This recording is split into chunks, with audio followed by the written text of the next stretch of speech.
Item Number SCP-1987-J. Object Class Euclid. Special Containment Procedures. All printed copies or recordings of SCP-1987-J are to be destroyed, except for a single printed copy to be stored in a locked safe at Site-5150. One 6-string electric guitar, of any standard model, is to be made available for testing purposes. As of 2000, testing is to be conducted by and on D-Class personnel only. Any people or objects affected by SCP-1987-J are to be examined immediately after conclusion of test, and archived or neutralized if necessary. Female staff members are not to be exposed to SCP-1987-J's effects under any circumstances. In the event of a manifestation by SCP-1987-J-1, the D-Class responsible for activating SCP-1987-J is to accept its request. No staff are to interact with SCP-1987-J-1 directly. Test subject may be reassigned in event of failure. In event of success, Procedure Counter XK-25R624 is to be enacted immediately. Mobile Task Force Omega-2112, Beaumont Police Department, is to monitor major and independent music publishers and online music distribution networks for any indication of an independent rediscovery of SCP-1987-J. In the event of a containment breach, all offending media is to be removed from public consumption, and MTF Omega-2112 is authorized to execute Procedure Kasem, Procedure Sumner, or Procedure Cobain at O5 discretion. Description: SCP-1987-J is a sequence of chords intended to be played on an electric guitar, which produces several anomalous effects when played. SCP-1987-J has been discovered independently by several individuals since the development of the electric guitar in the 1930s. The earliest known written copy exists in the form of a handwritten tablature dated in 1965, with the note, "To J.H. Pretty cool, huh? L.R." in the margin.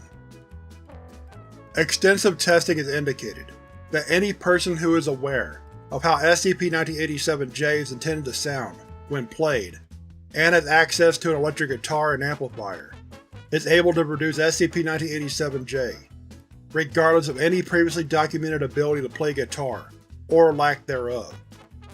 Once play begins, anomalous effects begin to occur within the area where SCP-1987-J is audible after approximately 1.6 seconds, and continue to manifest every 10 to 30 seconds, until play ceases, or SCP-1987-J-1 manifests. No specific pattern as to the effects produced by SCP-1987-J-1 has been discerned to date. All effects produced by SCP-1987-J are permanent, and are not reversed by cessation of play or subsequent exposure. Effects documented as a result of SCP-1987-J include: perception by onlookers that the player is unusually physically attractive or charismatic, spontaneous lengthening of the player's hair and/or enlargement of genitals, apparent age of all females within area of effect changing to approximately 18 years, and/or spontaneous manifestation of 8 to 10 such individuals, if no female subjects are present.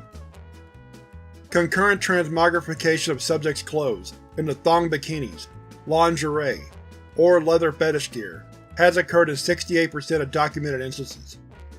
Extensive testing has been authorized to determine where effects are correlated.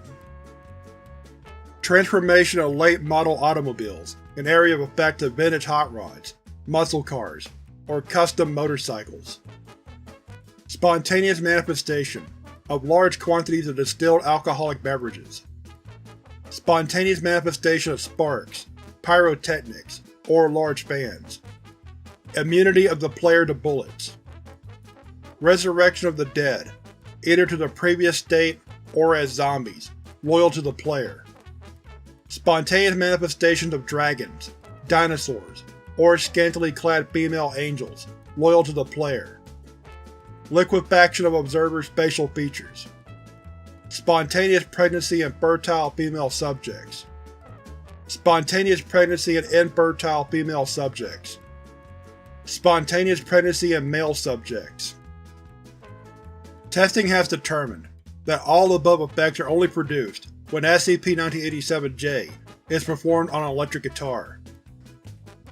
Attempts to produce SCP-1987-J on acoustic guitar, keyboard, banjo, ukulele, or saxophone have produced a mimetic field, which causes all observers to view the player as uncool or a sellout, with extended test sessions resulting in permanent testicles. SCP-1987-J1 is an entity resembling a Caucasian male of approximately 25 years age, which to date has manifested on any occasion when performance of SCP-1987-J has passed a collective total of 3 minutes, 1 second in duration. SCP-1987-J1, which has variously introduced itself by the names Count Rockula, Sir Roxalot, and the Lord of the Strings, will immediately upon manifesting, order the player to cease, and challenge him or her to what it describes as an epic rockdown of Rocktimate Rocksteady, which have been observed to take the form of a guitar duel between SCP-1987-J1 and the player, with the offer of ultimate rockness if the player is successful. The nature of ultimate rockness has yet to be determined.